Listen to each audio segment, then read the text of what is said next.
Welcome guys, and today I'm going to show you how you can save workspace in NinjaTrader 8. So what you'll need to do is open up your NinjaTrader control center, and right here where it says workspaces, click on that one.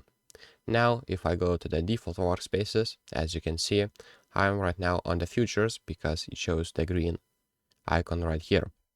So how you can save it, just click save as, and right here where it says untitled right now, you can title it like guide to everything workspace. So you can just title it how you want to. Right now just click save, and if we go to the workspaces, as you can see we have a custom workspace saved.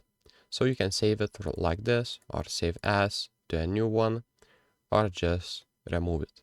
So that's for the tutorial. If this video was helpful, please make sure to subscribe to Guide to Everything, comment down below for the algorithm, and see you in the next one.